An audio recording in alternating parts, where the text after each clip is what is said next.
Foie foie. I like foie foie. Foie foie. What's foie foie? That sounds lovely. Can you guess? It's. Wow. Hello and welcome to the Abroad in Japan podcast. Probably the best way of learning about life in Japan without actually being in Japan. I'm your host, Chris Broad. We're joined as always by England's top Japan enthusiast himself, Mr. Pete Donaldson. Pete, how the devil are you doing? What's going on? I am excellent, Chris. I say excellent. I'm a little bit worried that at any point during this recording, my face is going to swell up like a big swollen tumescent thing. Simply because I've not eaten anything, and that's possibly the problem. I have just put on a jumper that I found in my cupboard, and I can smell that it's very dusty, absolutely moth-eaten, and the last time I think I put on this very jumper, when I hadn't worn it for about 5 months because it was warm, my face started swelling up because I've got a terrible aversion to dust mites and their excrement. So I'm a little bit. So if I start sort of swelling up, my nose starts streaming, you'll know why. The jumper has claimed yet another victim. Me again, repeatedly. Oh dear, well, we'll know very quickly. I'm hated by knitwear, Chris. This is how we're starting the show. It's 8 a.m. on a Wednesday. This show goes out in audio form this evening and it goes out in video form the day after. And I'm on a tightrope of dust mite related allergies. Dust mite tightrope. Well, we'll know pretty fast in this episode how degraded you'll become. We'll watch gradual dip. We'll see. Just like me after I do a podcast, after I've eaten like a bucket of rice and chicken, where my blood sugar levels tank and I go all over the place. Chris is, whenever we record, Chris is either hungry or tired, depending on whether he's eaten or not. He's got two states. It's very binary. He's not like a quantum computer. He's very much 1, hungry, or 0, very, very sleepy because he's just eaten. It's bad. I don't know if it's a me problem. I think like a third of people have this, where if you eat food, it's a podcast problem, Chris. Well, you clearly don't have this problem. I'll eat something, and then about an hour later, I just crash, and it takes about an hour to 90 minutes to get rid of that. Honestly, I cannot eat anything at lunchtime these days because I go into Donaldson the Sleepy Bear mode, and I need to have a little lie down, and that's not allowed in an office. That's not allowed when you're in an office. Like people take umbrage with that sort of thing. It's a good thing you work in a shed at the bottom of your garden, Pete. It is. Get away with it. You'll be fine. Mainly. As you can tell, if you're watching this on YouTube, weirdly, my voice sounds weird today. Somebody said my voice sounds odd. Does it sound different? Oh, Does it God. sound? Stop reading the comments. Stop reading the comments. It sounds like I got a cold, and all I did was go out. You do sound a little. I had a drink with the other Pete. American Pete, and that seems to have buggered me a bit. But anyway, I'm how good the podcast is going to be by what I'm wearing and what kind of earphones or headphones I'm using. And today I'm using old school Apple earphones with a cable because I can't find my headphones and I can't find my AirPods and I can't find literally anything. Where's everything gone? Dear. It's really annoying. This is my life, walking around the studio in circles, like memory. I think you must be very lucky that you aren't about to start what can only be described as your most arduous video shoot yet, and you can't find your bloody AirPods for crying out loud. I think it's probably why I can't find them. My mind is being tugged in like 8 different directions at once. I'm managing a team of sort of 10 different folks, right, joining Journey Across Japan next week. And just today, I realised... He said folks, guys. Well, I realised the plan is that we've got like 3 vehicles. We've got the K car that I'm going to be driving with Natsuki and the guests that join us. We've got another vehicle for most of the team. And then we've got a third sort of vehicle that the editors are going to be working from and editing from in the freezing cold. So I have to leave the engine running most of the time. But I realised, would the engine on the vehicle, and it's kind of like a mini people carrier that's been modified to be an RV, and it's got a cool little table. It's going to be quite cosy in there, but would running the engine be enough to power MacBook Pros and laptops and equipment? And I realised possibly not. And given how important it is, they have to work out the back of this vehicle on the road. They're not going to be like working while the thing's moving, so don't worry about that. It's probably against the Geneva Convention to edit video while in a moving vehicle on the road. But so I'm going to buy this power bank and it looks like it could power a fucking aircraft carrier. The one that I'm looking at, you get like a team of people to move it, and it looks like you can power the sun with this device. Yeah, it looks really cool. It's not cheap; it's about $500, but with this device, we could power anything forever, eternally. And if there's an earthquake, it could be kind of handy as well, right? Yeah, I mean, don't bet against an earthquake, but I wouldn't bet for an earthquake. I would say, like, I've seen these kind of really expensive batteries on Instagram. I think Anchor are the ones that we looked at a lot Anchor. of these. Wasn't powerful enough. Yeah, I mean, like but they're you can get these ones that like can literally power your house for a bit, which is very exciting. They're like $4,000 and they're absolutely massive. It's the sort of thing we should have invested in at Stack HQ because our only nemesis at Stack HQ is just the power going down. As soon as the power goes down, every bit of kit in the studio decides that it's forgotten what it does and who it is, and more importantly, what IP address it is. I've spoken about this before on the audio version of this podcast. Why does everything need an IP address in 2023? Why does an SD recorder need an IP address? That's the thing that always messes us up. So I should have very much installed a battery early on in this little stack, this enjoyable stack adventure, but I didn't. And so every time I see one of these batteries on Instagram, I sort of go that we should have invested. We should have invested years ago in one of these. Hopefully, I can use the incredible power bank to just plug into myself and charge myself throughout the series, because I'm certainly going to need it, given how relentless it's going to be. So if you missed the announcement, guys, go back and watch the other video, or I should be an announcement video coming out on Abroad in Japan today or tomorrow, where I'm going to talk about journey across Japan in more detail. 21 days on the road, 2,000 kilometers, 6 prefectures, 6 guests. It's going to be mental, and above all, daily videos. So that's the difficult bit. And to point at good daily videos as well, not just crappy ones. That's why it's required so much time, effort, and resources. And have you got like star maps and epic examples of cartography all over your room? So like, I'm going to start here, start over there. We plan out the the weather and stuff. Have you? Is it particularly cold in December this year? Are you in a little bit of bother in that sense? It is going to be pretty cold, I think. Not as cold as other winters. Global warming has done wonders for journey across Japan. We can travel with less snow. Yay, global warming! Brilliant stuff. But yeah, I don't know. Like, it's been quite an unusually hot year, so I think winter could be a bit milder, but we'll see. I'm expecting lots of snow, though, because Aomori, where we're going, has the highest snowfall in the world. So, yeah, if we're not prepared, things can go wrong very fast indeed out there, but it'll make great videos, right? Whenever things go wrong, that's when, like, comedy gold or amazing moments happen. As long as it doesn't go too wrong, because then it stops being funny and health insurance claims need to be found. Yeah, let's not go too wrong, but fingers crossed. Kicking off soon. We got a story this week from Ryan in Canada, who says, hello, Chris and Pete. This is a tale of the renowned Japanese service culture. My wife and I went to Japan on our honeymoon and travelled across the country for a few weeks. From Kyoto, we planned to stop in Hakone for one night at an onsen, then on to Tokyo to catch our flight home. We arranged Yamato luggage service with the front desk at our hotel, the idea being our bags would be sent directly to the airport, allowing us to travel lightly through Hakone. We departed the hotel early and began our trip to Hakone, hopping onto the Karasuma line to transfer and catch the Shinkansen from Kyoto Station. While waiting on the platform, the receptionist from our hotel suddenly materialised, out of breath and with 2 heavy bags in tow. She was apologising profusely and holding out the sealed envelope I'd given her the previous evening for the luggage service.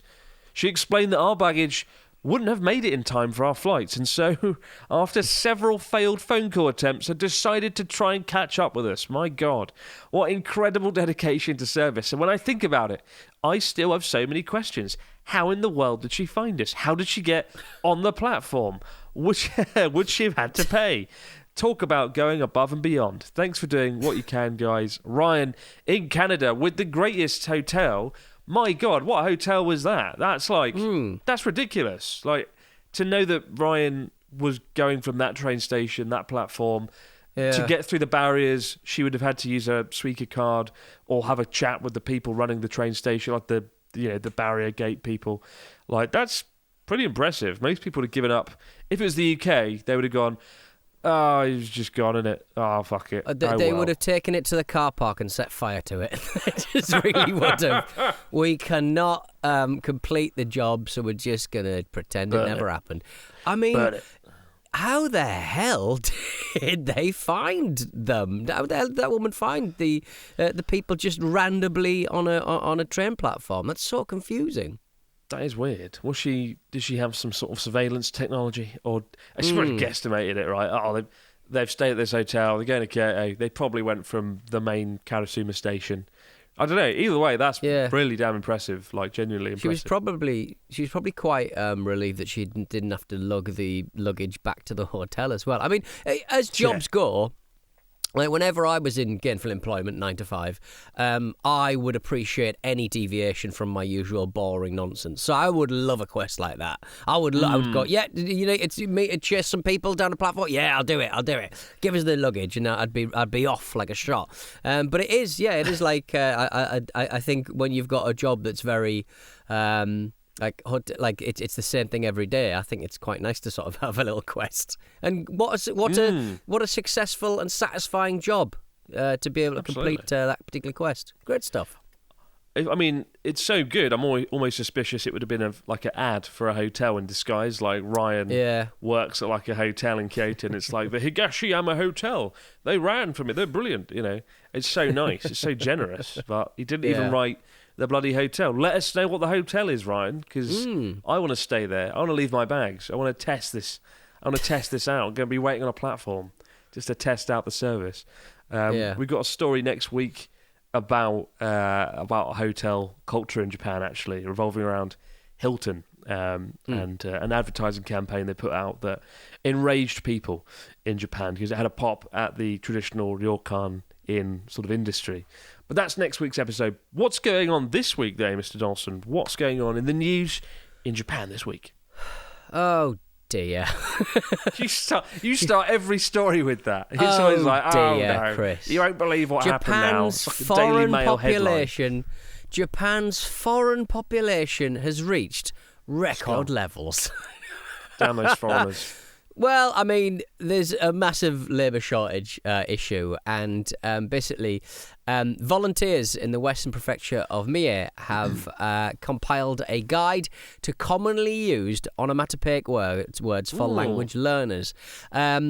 The book, entitled Ekara Oto ga Wakaru Hon, Understanding Sounds Using Pictures, was the idea of someone called Masao Hara, the deputy head of a non-profit in the prefecture, whose interactions with non-Japanese convinced him the guide to the onomatopoeic words would be useful. It contains a host of words that can be used in every situation. We haven't done Speedy Japanese in a long time on the Japanese Broad Japan podcast, but there's a really good set of kind of terms that are really useful. For example, when you go to the doctors, if you want to talk about something throbbing, zuki zuki. So if your ankle really hurts, or your shoulder really hurts, or your knee really hurts, and it throbs, you say zuki zuki. Or if you've got a pounding headache, it's gan gan, or piri piri, stinging. Insect bite, which kind of works with that. You made it sound like piri piri chicken sauce. Yeah, exactly. Or scratchy is muzu muzu, which is absolutely adorable. The guide only muzu muzes the surface, though. There are said to be over 1,000 onomatopoeic pieces of language examples in Japanese, enough to make most language learners come over fura fura, which means dizzy. My favourite one, Chris, is there was a video game called Doki Doki Literature Club, I think. And it was like a horror. It was really really popular horror kind of cutesy poo kind of, I don't know what you call it. It's kind of interactive fiction kind of nonsense. It's all quite difficult to parse. I find those games, but it was very subversive and fun. But just like Doki Doki is, I think, it's the heart going. It is. It means Doki like Doki. heart beating. Actually, I can't see it, just out of shot. I've got a sign in the studio, neon light, for a love heart, like a a heart, right? It's supposed to be like a snack bar, and it says on there doki doki, so like heart racing kind of thing. That's when you've had a heart attack. There's a few other, there's so many. Like there's peko peko, which means like starving, like onaka peko peko, I'm starving. Shabu shabu, the food, right, where you swish the meat through the hot pot water. Shabu shabu is that sort of swish swish kind of motion and sound, right? Saku saku means crispy. That's quite a popular one. Saku saku. Kari kari means crispy again. Fwa fwa. I like fwa fwa. Fwa fwa. What's fwa fwa? That sounds lovely. Can you guess? It's onomatopoeia for food. Fwa fwa. Food. Fwa fwa. Too hot. Fwa fwa. Too hot. Fwa fwa. No, but that's a good guess. It's it means fluffy. So if you like fwa fwa, it's like fluffy. Fwa fwa. You see that a lot, actually. Fwa Right. fwa. You see that one of the most, I think. Fwa fwa. I love fwa fwa. It's great. Fwa fwa. Waku waku, which sounds like something out of, is it a character from Sesame Street? Waku waku means like gushing out of the ground, so like water. Oh, wow. Waku waku. Waku waku. What does that mean? Like the kind of water sort of bubbling up or so? You kind of, it's a little bit like sign language, isn't it? You kind of like, I kind of get it. Fwa fwa. Yeah, for example, waku waku, it's to describe the gushing of water, but it also indicates like excitement. So there's a example here, like 彼女が留学を帰ってくるワクワクしながら空港に迎えに行った Like my girlfriend was on her way back from studying abroad. I was excited as I went to meet her at the airport. So like ワクワクしながら while I was excited. 空港に迎えに行ったんですか Yeah. Waku waku. Sounds like fun. But the most common one perhaps is pera pera. Pera pera. Do you know what that means? This one's it's nothing really like piri common. piri, the stinging one, right? Pera pera. Pera No, pera. not a clue. It means like to be fluent in something. So like ego pera pera, like he's fluent at English, or nihongo pera pera, fluent at Japanese. So like nihongo jozu is kind of like the one you hear, but the one people would use everyday life more naturally is pera pera. If they're, but it usually means they're fucking brilliant. They're not jozu. It's a step above jozu. They're one more step above jozu. And finally, goro goro means rolling. Goro goro. Goro goro. Remember, I was one of the first ones I learned. When I was a teacher back years ago, living in my apartment, I put on the TV and I watched this show about a single Japanese woman living alone in a house, and she was really like sophisticated and slick at work, and then she'd get home and just be like a drunkard alone in a room. And I remember it was quite a giant. It's called like Hoshi Hikaru or something. It was a bit weird, but she would get home, open the beer, lay down flat, and roll across the carpet going goro goro goro goro goro. And I was like, wow, this is amazing. Find any way you can to cope. That's what I say. There was an advert when I was in Japan a couple of months ago. They had an advert for a delicious beer. I forget. I think it was like Sapporo, like Black Label or something. I don't know, something like a fancy version of the normal lager.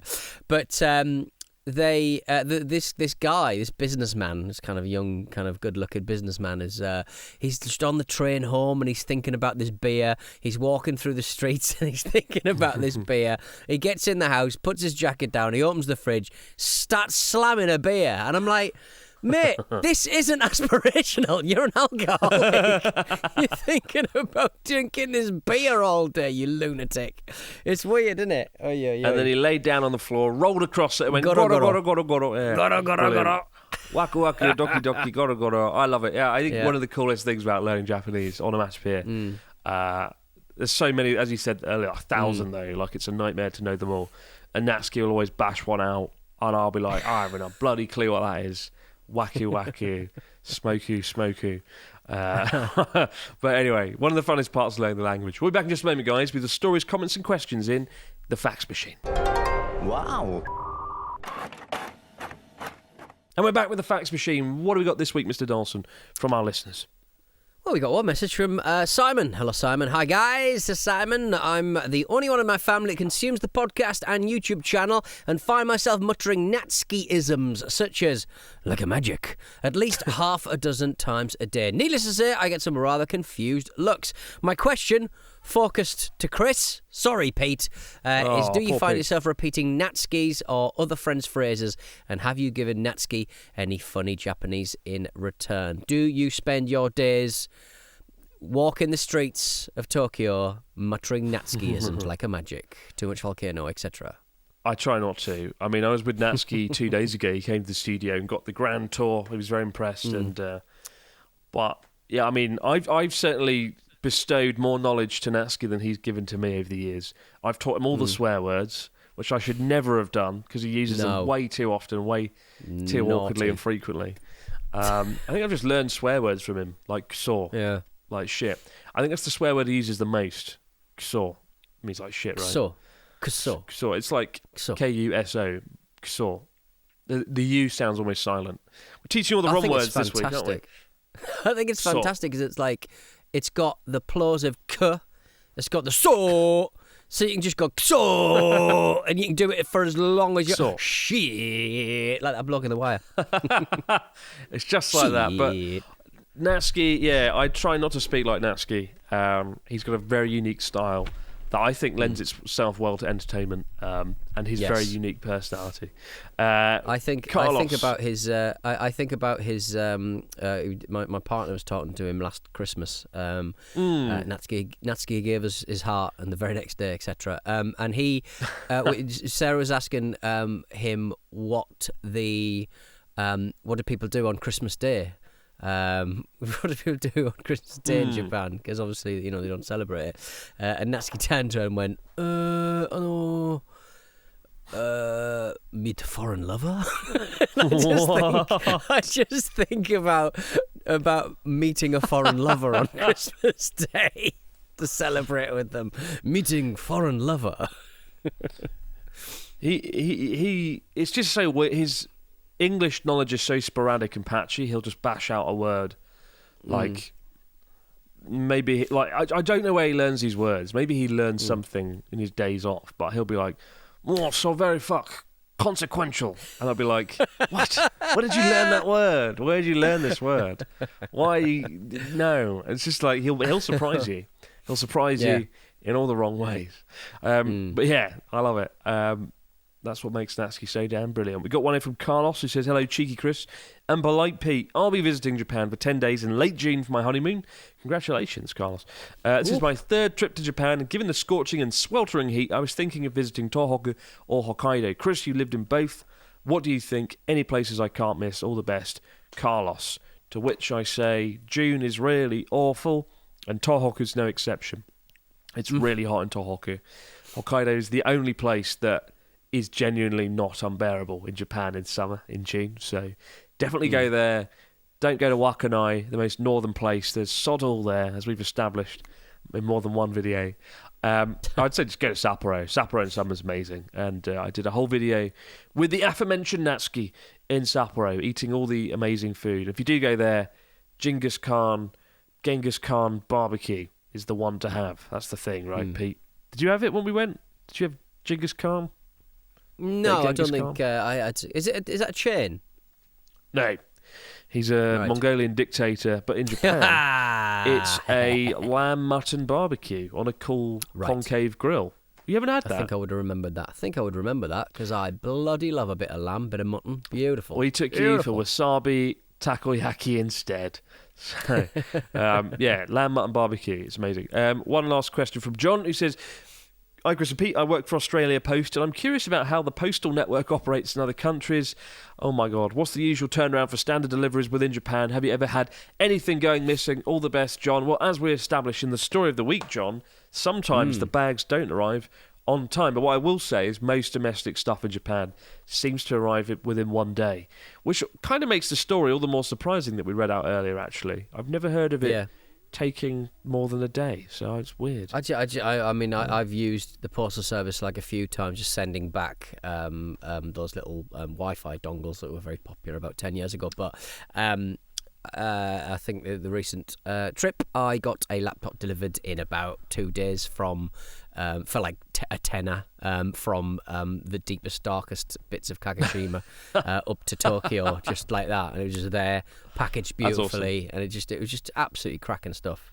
Yeah, I think the packages and luggage 2 days sometimes, but yeah, generally Japan, the post is very good also. And if you saw our climb up Mount Fuji, they've got a post office on the summit of Mount Fuji, so they go everywhere. They go everywhere. Famously, there was a news story about, I think it was Domino's or Pizza Hut.